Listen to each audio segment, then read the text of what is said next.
Hi, Salem Keizer community. It is Friday afternoon, and that means it's technically the end of a school week that has been a pretty hard one. And so I'm joining you today because I want to share a little bit about what happened. So yesterday, South Salem High School went into a significant lockdown, and every significant lockdown is hard on people. But yesterday's was particularly difficult because it was connected to a pretty public and major incident at Bush Pasture Park. And the great news is that our safety systems worked yesterday. They did exactly what they are designed to do. We immediately partnered with law enforcement to share information, make decisions, and monitor the situation.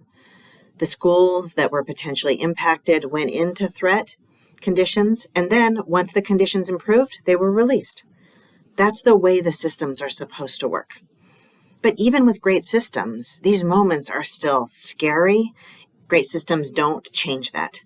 And great systems also don't make these situations routine. We don't want them to be routine, and they aren't.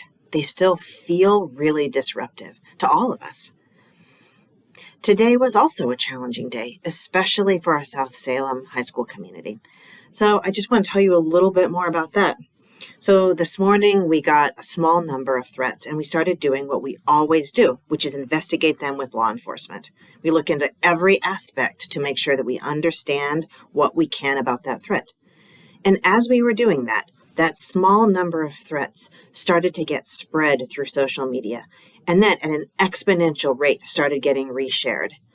And then with all of that resharing happening at the same time that we were completing our investigation, a small sense of I think, uneasiness and maybe even panic started to set in. And that made today a very difficult day for our community as well. And I'm so sorry that we are all going through this. Now, with all of the events of this week, we still have more to learn. And I think over the coming days and weeks, we will learn more. But right now, there are three things that I can absolutely tell you. The first is that students and families are our best source of information. If you see something, please report it to local law enforcement, to school officials, or with the Safe Oregon tip line. The second is please do not share unverified information on social media. That's what happened today, and it makes a hard situation so much harder. And the third is that every form of threat is taken seriously. And this is important for our young people to understand. There are no jokes. Hoaxes are terrible and damaging, and credible threats are worse. And we treat them all exactly the same. There is no form of acceptable participation in anything related to school threats. I'm going to close by noticing all the helpers, because this week has been full of them.